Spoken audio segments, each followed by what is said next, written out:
Welcome to Hiring Happy Humans, where we talk about all things HR with a variety of folks, from CEOs to community partners, sharing up-to-date trends, best practices, and our wild workplace stories. Each interview is designed to leave you with the knowledge to keep your sanity. I'm your host, Dawn Sipley of Sipley the Best. Thanks for joining in, and let's jump into this week's episode. All right, so I am so excited to have Stefan here today. He is going to share with us some words of wisdom. Stefan and I, before we got on here, we were like, how do we know each other? And we figured out we've known each other for about a decade. It was social media that brought us together. But, you know, you just being the football guy that you are, always knowing all those players and everything, just kind of share a little bit of your background, how we came to be and kind of where you are now in the season that you're in. Yeah, so you got your hands in a lot of pots. I got my hands in a lot of pots, and I always have. That's for sure. Yeah, I've always played a lot of different instruments. So I spent most of my early adult years in some form of broadcasting, whether it's radio, TV, something like that. Then I moved over into marketing and business development, and went from business development to business consulting and blah, blah, blah. So did that whole entrepreneurial change, still playing in the world of radio, specifically in sports. And then I got a call one day from a friend of mine. He was like, hey, you want to help coach this football team, the semi-pro football team? And I was like, all right, cool. So did that for a little while, went from coach to offensive coordinator and then to general manager of the team. Oh, wow. And then that's how you and I started connecting, because as general manager of the team, you would post these jobs, these kind of one-off tip kind of things. And I would always have players, you know, guys that can pick things up and put them down and move them from place to place. Right. And so I would send them to you. I'd be like, you know, hit up Dawn. She's got jobs and you guys need extra work. So go figure that thing out. And so that's how you and I got connected. And then, you know, entrepreneurial stuff here and there for both of our businesses. So we would link up, you know, time to time. And then we got wrapped up in the whole Sanford thing. So there's that. And then I came back around with you one time because I was like, hey, you know, anybody need some overnight, work from home stuff? I'm trying to make some Christmas money. And so you recommended me to someone now you just winning awards, doing big boy things, working for fastest growing companies in the nation. Absolutely. Running divisions. And I have to credit most of that to you. I have to credit most of that to you. Hey, credit goes to God. I just get to be the one to do that divine introduction. And I think God's given me discernment for, you know, connecting people that really need to be connected. There was something about Stephanie and the way that she moved that I was like, man, she liked the way he talks and the way he communicates. And you're just such a visionary.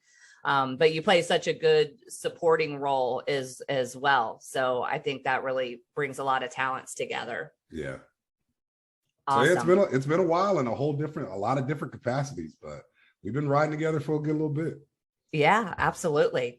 So as I was preparing for our time together, I just wanted to take some time and stalk you. So I went all through your social media, watching all your videos and things like that. Oh my goodness. Okay. And just your growth has been amazing. And, you know, as I mentioned, you have been a part of winning some awards and whatnot, like fastest growing company in the nation. You know, to be in that pod of people, how do you onboard, right? That many humans from multiple states, all from their houses. Yes. I got to tell you, Stefan, there's some people who can't even take care of them when they're in the same room. Yeah. And you got them spread out. So share with me a little bit around how your leadership team has been able to hire so aggressively and really do a good job in this space that's serving the underserved so well. Yeah, we did it rapidly and we used a lot of agility. We were able to turn on dimes that were smaller than dimes. Going from about 16 people to over 400 people in the course of a couple of years is a lot of work, right? It's a lot of work. But what we make sure to do is the most important aspect was making sure that we were concrete in who we were as an organization, right? What our mission was, what our vision was, what our culture was, and what we wanted to make sure that our team was going to be able to not only adopt, but really, invest into as they came aboard and became a part of our organization, right? You want people, when they become a part of your organization, you want them to feel like they've joined something special. And so we had to create the something special for them to join. And so that was the first part, was getting all of that lined up and figured out, and the messaging and how we wanted to convey that to everybody that came on board. And then it was a matter of making sure that when you are onboarding people from all over the place, different time zones, lots of diversity, different backgrounds, different cultures, different belief sets, all of that kind of stuff, that you're taking the time to speak to each person as an individual, even though you're not speaking to them individually. And that's really, it's really a craft that you have to hone in your messaging and how you're talking to the people that are coming on board, because you have to speak to them as an individual, even though you're not speaking to them individually. And then you have to make sure that you don't overcompensate for anybody's skill set. You don't assume that anybody knows anything. I think that's, especially with so many people that we were bringing on, I think that was one of the most important parts, one of the most important aspects that we had to really take on in ourselves and recognize, listen, we can't assume that anybody knows anything. And if you're a fast learner, cool. Hang out for a second while we attend to people who might not be moving as fast as you are, and then allow us to let you show your leadership, your skill set, your support level, and all of that kind of stuff by putting you in a position to kind of help us move this batch of 30, 40, 50, 60, sometimes 80 people in a week that we were hiring forward. So it was crazy, boy. I lived it and breathed it there for a minute before we got your HR manager on board. Yeah, it was wild. It was wild. And it's still nuts. The amazing difference that there was, a life before Stefan internally, and then life after. We were like, man, woo, MVP showed up. Everybody kind of felt relief in the room. And the consistent feedback that I really got back was your energy and your ability to communicate and inspire. And I think, so many leaders oftentimes, they just settle for compliance. Yes. And they think if they know their job, they should do their job, right? That should be enough. No. Isn't that, it's just, but it's not, right? Yeah. As believers, for me, it runs a little bit deeper, and so I get to live that out every day as an HR professional, but also just loving people well. And I think, talking, I love how you say that, talking to them individually, even when you're not talking to them, individually, one-on-one, right? Yeah, so absolutely. And not making that assumption that they come in with a certain background knowledge. Right. And that can happen to a lot of well-established companies who just think that everybody just knows this stuff. It's gotten intuitive to them, and they don't know what it feels like as an outsider coming in. Absolutely. And you really have to position your organization in a way that you are continuing to inspire, you are continuing to intrigue, you are continuing to invest in those that you bring along. There is an aspect of, this is the job and I need you to do the job, right? And there's going to be seasons where that's really all we're worried about right now. In this particular season, I need you to do the job. But there's other seasons that come by where it needs to be about, well, where are we developing you next? And what are some things that we might not know about you? And what are some areas that you found intriguing or interesting since you've been here? And then starting to pull those pieces and connect those dots and see what else do we have here in this garden that we've now cultivated, as opposed to, this is the job, I just need you to do the job. Right. Because people get sick of their jobs. How did y'all really go about developing your talent? Because almost everyone came in at that entry level role. You just went straight to the top. So once you got in and you saw the systems from the other side, how were y'all able to differentiate those and then gear them? What were some of the tools and resources you used? I know PI was one of them. Right. PI was one of them. We definitely use predictive index. It helped us to kind of explain what that is for our audience. Not everyone's familiar with that. Right. Predictive index is kind of like the Myers-Briggs of professional world, right? So, you have your personality test, and this person really feels great in the sunshine, and this person really likes crowds, and this person doesn't like crowds, right? Well, you've got that predictive index is that same kind of model, but created for professionals and in a professional environment. So it lets you know this particular person works well when they can take the lead. This particular person works well when they're in a group. This particular person needs you to spell things out for them, but once you spell them out for them, you don't have to ever worry about them anymore. And so understanding those, intricate dynamics of the people that we were bringing on board really did help us in how we were going to develop them and in which way we saw development as an avenue for them. And so you take the predictive index, you take how they're performing in their current job. Are they showing any particular talents or skill sets that are outside of their particular job description that they have in that moment, right? You kind of merge those things together. And then you also, and this is the part that a lot of organizations forget, you have conversations with them that don't necessarily have anything to do with their job. You just kind of talk to them, right? Yeah. You learn their interests, you learn how they communicate, you learn, how their brain works and how their brain configures things. You learn more about their personality. Are they a high energy personality? Or are they more of a demure personality? And then you are able to kind of take the puzzle pieces and fit them into places that you think they can succeed. And then once you put them there, you don't put them there for life. You put them there to see if this is a fit for them and for you. Because sometimes you'll have people come back and be like, you know what? Thought it was going to be great. It was really not great. Can I go back to doing what I was doing before? And you have to be okay with that. You have to developing a team and growing a workforce and really pulling people in positions where they grow as people in your organization is kind of just like doing life with people. Sometimes it works, sometimes it doesn't work. We're going to try this thing out. That was really cool. Let's do that again. And you just kind of allow it to play itself out, understanding that you're bringing people on that you want to be there for an extended period of time, if not for life anyway. So you got to treat them like that. What's your profile? So I am, what's the word? There's a particular word that is influencer. No, not influencer. So basically I am the profile that is very influential in bringing people on board to a particular way of thinking.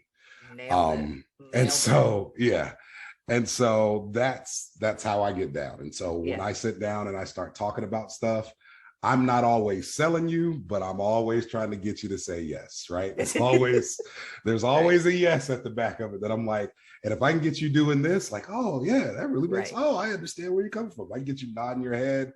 I know I'm going down that process. So yeah. I love that. Persuader. That's the word, persuader. Persuader. Okay. Yeah, persuader I can see that. I'm a maverick, which is a classic entrepreneur. Fly high, don't give me the details. Just run with passion and vision. Stephanie's a maverick as well. Listen, let me give you the vision and you figure out how to do it. I'm done. Just come back with questions. Don't even. I did my part. I love it. Oh, that's amazing. So now I know you're a part of this organization in an employment role, but you got your own thing and you got your own, like share with me a little bit about that. And then lastly, cap it off with how do you balance all that? Because that's a lot. It is a lot. So I work with AMA and then I'm also, I have my own business. It's called Eoni and Avia. $10 Starbucks card for anybody who can spell it off the bat without Google searching it. I'll lose that bet. Right. Eoni and Avia is a business consulting firm. We consider ourselves executive thought partners. So you're thinking about something and you need somebody to come think along with you because you can't quite get it to where you need it to be. That's us. We're your executive thought partners. We come in, we think beside you, we help you figure out all the pieces, whether it's a process, whether it's operations, whether it's a strategy, whatever that is, we come in, we help you do that. And then we kick you to the side and say, okay, now go run. And so we do that. Industry that you specialize in or a size of business? Like where's your sweet spot? So our sweet spot is we do entrepreneurship coaching. So anybody who is an entrepreneur, we do coaching for entrepreneurs. We also do a lot of work with institutions of higher learning. So we do a lot of colleges, universities, government industry or government entities, things like that. And then usually your small to mid cap businesses. So you've got, 40, 50 employees, a little bit more, and you've got, a few $100,000 to a few $1 million in revenue. And we say we work best with companies that are in startup, rapid growth, and reorganization. So if you're in those kind of twisty, Phases. turny kind of phases. Those are your phases. Okay. Those are the places. Okay. Those are the people we work best with. So Ione and Avia is the consulting firm, and then I also have a nonprofit called Legacy Ventures. And Legacy Ventures, our goal is to really move businesses to the next level in minority communities. And so we put on an annual event we call the Black Business Summit at Expo. We also have the Legacy Gala that we put on every year. And we just we have scholarships that we give out. We have workshops that we do. We have micro grants that we provide to small businesses that are kind of just getting going.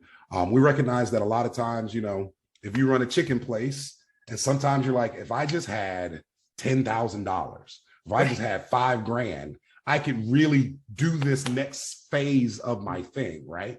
Sometimes it's not, everybody doesn't need $100,000 to get to the next level.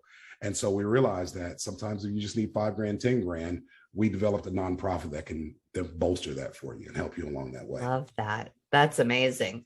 So many solopreneurs and early entrepreneurs, they lean into their friends and family, and then they kind of just get stuck in that circle, and they don't expand their reach. Right. And they restrict what they do. They think, well, since they're balling on a budget, they can't hire anybody, and then they're burnt out, and then they kill their creativity, and and it ends up just fizzing out. Right. And so I love having that strategic think partner, because you can't see your own blind spots. You can be genius in your own industry. Absolutely. But one thing I have learned from just my own experience, prior, I had a business partner. We were in it together. He had one side, I had the other side of the business, and we ran it. Yeah. But when it's only you, it's different. There ain't no tag team. Really when you out, That's you right. out. And when you're in, you better be running hard. So, and it's amazing the amount of doubt that you can kind of have, and the emotions behind your business and stuff like that, especially when it comes to hiring and firing. I mean, salaries aren't small ticket items. No, they are not. we're talking this is your lifeline. People will remortgage their house to hire their first employee to get them over that hump or something. So I love what you're talking about, because so many entrepreneurs, they're just that, they're that far close. away. Yeah, they're right there. In the grand scheme of things, $10,000 ain't nothing. Somebody just blew that in Vegas and didn't even think about it. They don't even remember, kind of thing. So if you can change someone's life and their children's lives, generational change with $10,000, that's amazing. How do people participate in that nonprofit and kind of promote what you're doing with that? So you can always go to the website. It's legacyventures.org. And at any point in time, we will have open applications for entrepreneurs that want to be a part of the programs. We have micro businesses that we are developing that we can then hand off to other organizations. And so we want to put together a series of car washes, and we want to bring young entrepreneurs in to run the car washes. Then we want to hand the car wash off to the young entrepreneur and say, all right, this is yours. You've got a viable running organization that you've helped to develop, but you just didn't have to murder yourself in the first few years in order to get it up and running. And so those pieces like that. So you can always go to the website. And then, of course, always look for the summit and the gala. They come around every year. We're looking forward to it in October of 2023. Will be the next time it runs around. Awesome. And that is theblackbizsummit.com. Fantastic. Thank you so much. Absolutely. So what other just pearls of wisdom do you have? Because you're like a professional advice giver. I just want to shut up and just hear you talk all day. Spin me something. What are you passionate about? What do you see are most often obstacles? You're dreaming next to these people. Is there a theme? Oh, there's always kind of suffer from the same stuff, because people always like to think their problems are unique to them. Yes, absolutely. Everybody suffers from the same thing all the time. And so we get a lot of people who are in their own way and don't recognize they're in their own way. We get a lot of people who are trying to jump the gun and they're trying to get to the end of the vision before they go through the process of actually making the vision a reality, right? And we get people who they spend too much time analyzing what it's going to take to get something done, so you find all of these different areas. But one thing that I always try to share with people is about perspective, right? There is, we're starting to live in this world where we're redefining what truth looks like and all that kind of stuff, but there is a definable truth in every situation. And one thing that I tell people that you have to be aware of.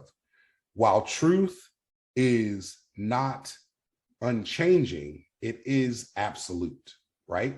Truth is absolute, even though it is not unchanging. And what I mean by that, and I always use the example, and I think I put this in the book that I just wrote a couple months ago, but I use the example of, if I am learning to run a marathon today, I cannot run a marathon. That is the truth. And we'll start to tell ourselves, because we want to pump ourselves up and we want to positive speak and we want to manifest and we want to affirm and we want to do all of those things. And we'll say, I can run a marathon. I am a marathon runner. And all those things are great, but please recognize the truth that today you cannot run a marathon. That is the truth.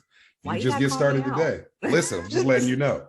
However, as you train and as you do the work and as you go through the process and as you understand your body and as you recognize additional truths that come about as you're going towards this goal, one day the truth will change.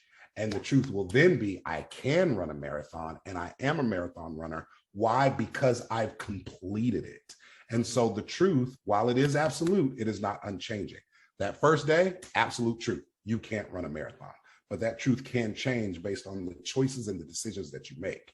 The key there is recognizing that your choices and your decisions are based on your perspective. And so you always have to keep your perspective well-rounded. My business partner always says, we're looking at a car wreck from two different sides of the road. I can see it and I'll be like, oh, the car did this and the other car did that. And the person on the other side of the road goes, no, the car did that and the other car did this, right? And then the bird's eye view is the one that gets to tell you exactly what happens, right?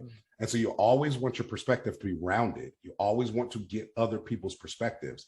Even if you choose not to use them, you've at least gained them. And so you can always look and determine, helping you to find what that absolute truth is, understanding that you have the power to change whatever truth you find, right? So truth, perspective, why, all of that falls in, but understanding that your choices, you have the ability, you have the power to change any truth that you find yourself captured in, I'll say, or trapped in, you know? Yeah. So yeah, that's one thing. The other thing that I would throw towards people is there are 3 levels of 3, right? Or 2 levels of 3 is what I call it. I believe that internally, especially as an entrepreneur, as a person with a maverick personality, as a person that wants to do good in the world, as a person that wants to see something happen in the earth, impact made, wants to make a change, make a something. There are 3 main things that we are seeking as people, right? Those 3 things are happiness, holiness, and purpose, right? Happiness in the terms of we all want to smile on our face, holiness in the terms of we want to be whole and stable and stability, and purpose in the fact that we want it to matter, right? Happiness, holiness, and purpose. Those 3 things are achieved by 3 very dirty little words that nobody likes. Those 3 things are achieved by discipline, consistency, and determination.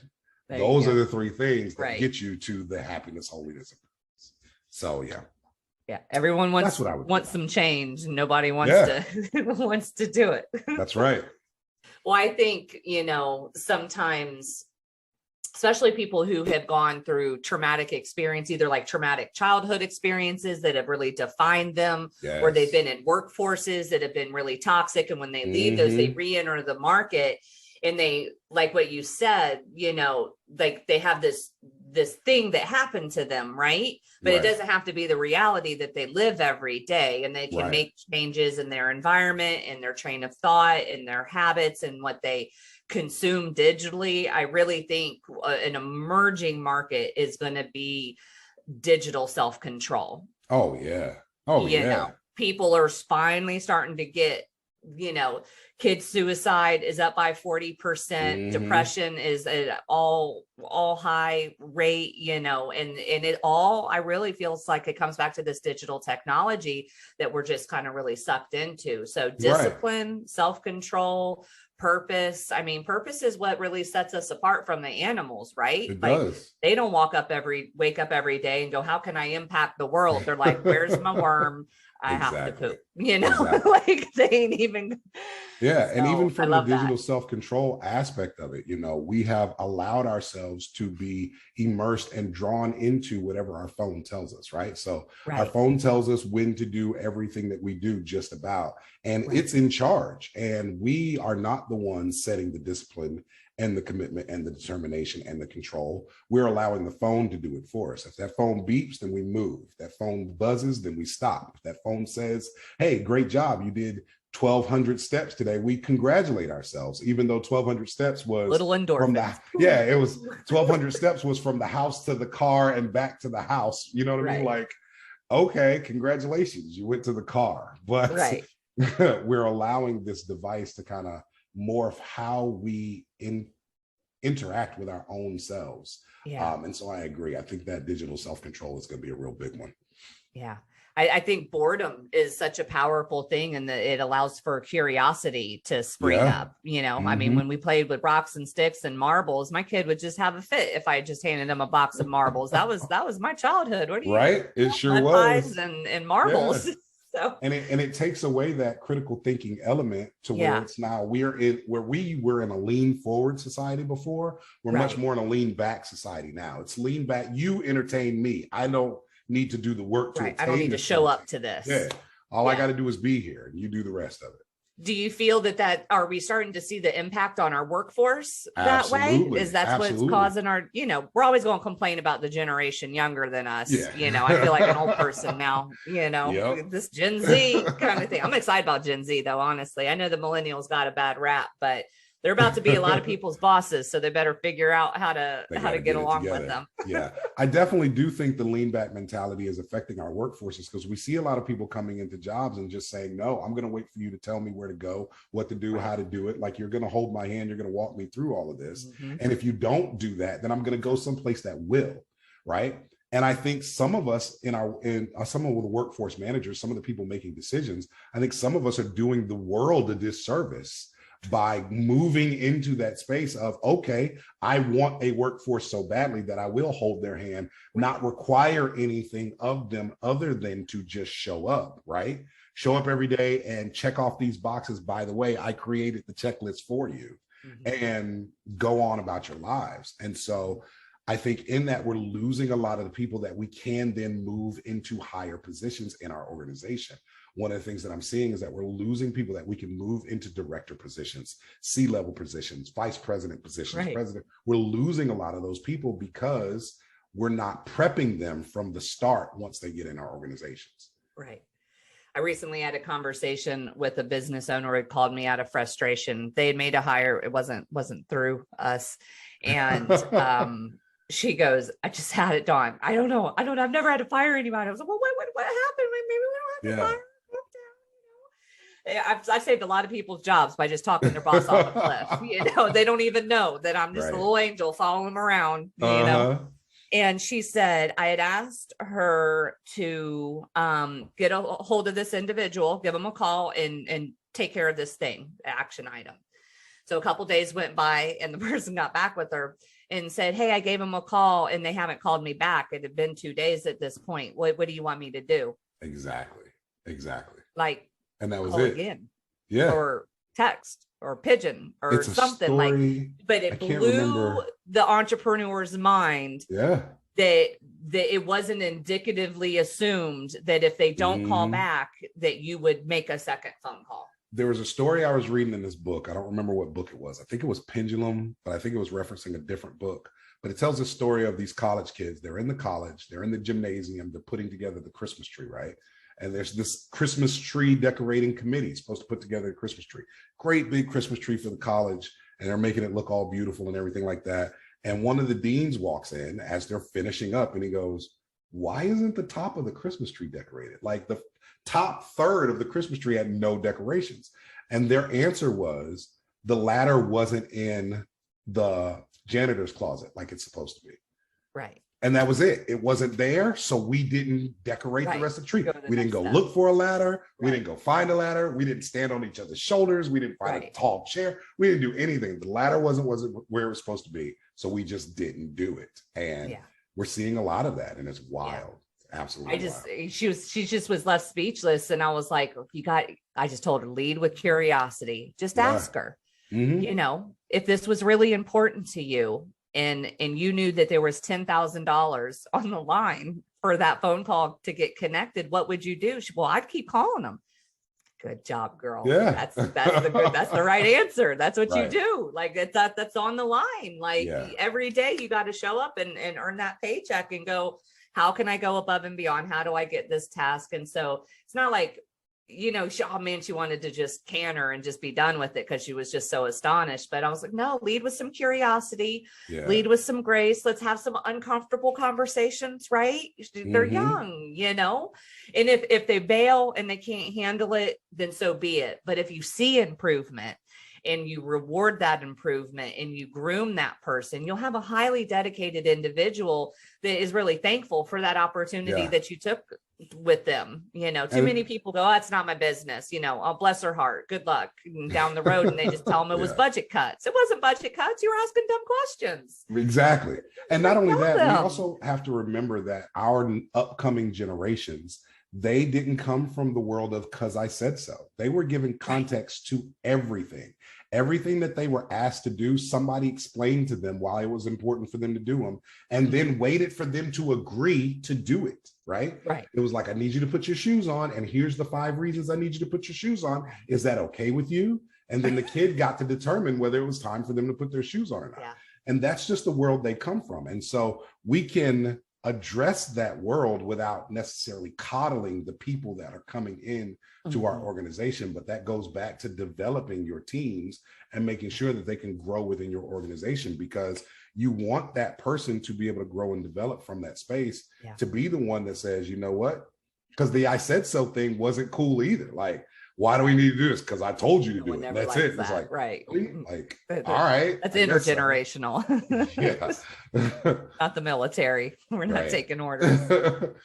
Oh, so I always like to ask my guests, if you were to tell the younger version of your professional self, right? Like, what would you tell yourself professionally that would either save you some pain or embarrassment, make you a bunch of money, advance your career? Like, if you just knew now what you could have known then, what would that be? Lean into your superpower. Lean into your superpower. If you've gotten any ability to recognize, I'm really good at X over the course of your school age years, your college years, whatever that thing is, and you find out, you know what, I'm really good at this thing, lean into it. Lean into that superpower and utilize it in every possible manner and method that you absolutely can. If it's playing an instrument, play an instrument in the office, during your lunch break, play the trumpet for 15 minutes while you're in the office. Just whatever that is, just lean into that superpower, because your superpower is what's going to make space for you. And you usually have more than one.